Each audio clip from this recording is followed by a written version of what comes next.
extreme weather events have disinformation online that are monetized. Hurricanes are caused by the government. Wildfires are set deliberately by governments to clear land for carbon markets. Don't trust rescuers. The floods were caused by Madonna in a satanic ritual. It's $1 trillion. That's a lot of money. It's a lot of money. The scale of the information environment and its underpinning by advertising is gargantuan. So I was reading this. Can I just throw something in? I think it's at least $600 billion being spent each year on advertising, which sort of exceeds the GDP of most countries. It's $1 trillion. Oh. And so the problem with the advertising industry... And that full trillion is just meant to persuade people to do things differently. Is that right? Pretty much, yeah. Exactly. That's a lot of money. It's a lot of money. And effectively, it's a huge amount of money. It's incredibly opaque, this industry. And the whole principle of it is that it's the attention economy. So basically, the tech platforms want us to be on those platforms for longer. We talked about the $1 trillion. So 70 to 80% of that money goes to a very few number of big platforms. So Google, Meta, TikTok, Amazon, mostly. So they control most of the advertising inventory and are also, controlling, therefore, the information that we receive. And so the point about information integrity is that that's not hardwired into policy frameworks. That is not hardwired into legislation. There's some attempts to do that with the Digital Services Act in the EU. Brazilian government are doing some great work. But the point of the model is that legal but harmful content, such as climate disinformation, such as things like suicide videos, self-harm videos, vigilante violence videos that we're looking at the moment, are being monetized by big brands.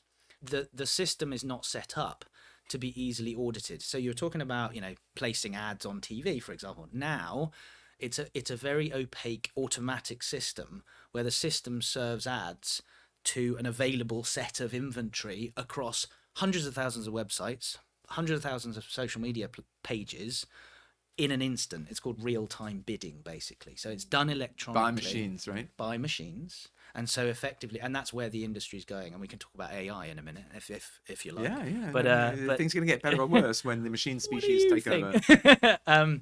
Worse, probably. But to give you some really, really crystal clear examples, certainly, from a climate point of view, we've been looking at extreme weather events, and all over the world. So the US, wildfires in California, Portugal, wildfires, floods in Valencia, floods in Rio Grande do Sul in Brazil, and more recently, Hurricane Melissa in Jamaica.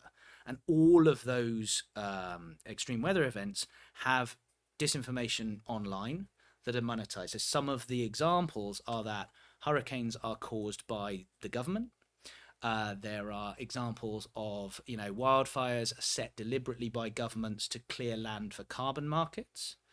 There is stuff like don't trust rescuers, don't trust IBAMA in Brazil, don't trust FEMA in America. So rescuers coming to help, don't trust them. There's even one in Rio Grande do Sul where there was disinformation about the floods were caused by Madonna in a satanic ritual. Yeah, because she played in Rio. It goes from the sort of real mad stuff. Let's deal with the money here for a minute. Essentially, we've got this nightmare partnership, I guess, between brands, which, in the nature of things, spend money to promote themselves. We know that. That's been going on for a long time. Yeah. And you're saying there's kind of crazy different disinformation being made, potentially by hostile governments, or we don't even know who's making it, and it's driving eyeballs, and the eyeballs are sucking in the adverts. Is that how it works? Yeah. The more eyeballs, the more money. Simple as that. So therefore, the more adverts that can be placed on these platforms. And the trend is more automation, more platforms. You're worried that things are getting worse. Definitely. And since Trump came in, right? Because I believe there's been a rollback. Is that there has been a rollback? Yes. So on Meta platforms, for example, and we have challenged them on this. You can now say without any sort of content moderation that a woman can be a man's property. You can say that the LGBTQ plus community shouldn't exist. And again, I think I really want to make this point about freedom of expression here, because freedom of expression obviously is a human right. It's very much central to the Declaration. So people are free to sort of say what they like within the law, but the critical thing there is they don't have a right to monetize that sort of stuff. And this is the economic model. So this legal but harmful point is that, you know, the next video, the next video, the next video, that's the point of trying to keep you on there for longer, so there's more advertising inventory to sell. And I mean, there are quite strict rules, particularly in the UK, for example, which I personally don't object to enormously, but they would say that if you were making, you know, particularly an incitement to racial hatred or something Yes. like that, then you could be prosecuted anyway. Yes. The motivation, I mean, you could say, well, I'm a racist, this is my motivation, but also it could be that I'm getting followers. Could I personally be monetizing my hate content? Yes. How? So we are currently looking into a project on vigilante violence, where extremists are effectively beating up people on the streets, and those videos are both monetized, but also some of those videos have embedded ads for their own channel merch as well, merchandise. So there's so they're making money from the ads and then from selling merch in the platform as well. Well, they kind of beat people up merch, literally. Kinda, yeah. It's pretty wild. So that's what, when you say it's getting worse, it got better for a period of time. It really did, and businesses and platforms, you know, genuinely work together. But it is now getting worse, and because there's not an adequate regulation to drive transparency through this supply chain. Like any other supply chain, you know, has, you know, checks and balances and measures to make sure that you're well, you not... know, way back in the day, I was 20 something years ago, I was walking through a town square and there was complaints against Nike with child labor, and then Nike said, oh, we don't have any factories. That didn't work for them. And they changed their views pretty hard on that. Advertisers don't want this stuff happening, Kind of undermining somebody's kind of soiling their industry, yeah, right? exactly. And they want, you know, a transparent supply chain. There's one advertiser that we work with, like, literally found themselves on 280,000 websites globally, and they, you know, how do you audit that? So they've literally cut it down to a few thousand, and guess what? Their return on investment's gone up, and their Yay. sales have gone up. Right. So there's a business case. So there's a business for not case. causing suicide and climate denial. Yes, and that's the critical thing. That's this alignment piece, because if business can do well by having this transparent supply chain, and then governments and civil society groups can do well, because, you know, this is also, yes, it's about climate, but it's also about democracy. You know, the undermining of our democratic institutions through disinformation as well. So I think the point is there's increasing, I think, alignment between groups that, you know, business, civil society, governments as well, that hopefully, as I said, cautiously optimistic that this can be a start, and then move from there. Again, respecting freedom of expression and basic human rights, but this is about taking on a business problem, I think. There must be some line where something's crossed. What's that definition of that line? Well, the interesting thing, I mean, that's something we talk about an awful lot. I think the point is, you should, in a free country with respect to freedom of expression, be able to say, you know, unpopular things, things that people might be offended by, and so on. But I think it is this, you know, this critical point of, you know, you don't have a right to algorithmic promotion of your racism or your climate denial, nor do you have a human right. There's no human right to earn money. You're not actually so much talking about what people are saying. You're saying that there are circumstances where people are saying things that may be objectionable, but maybe they've got a right to say it.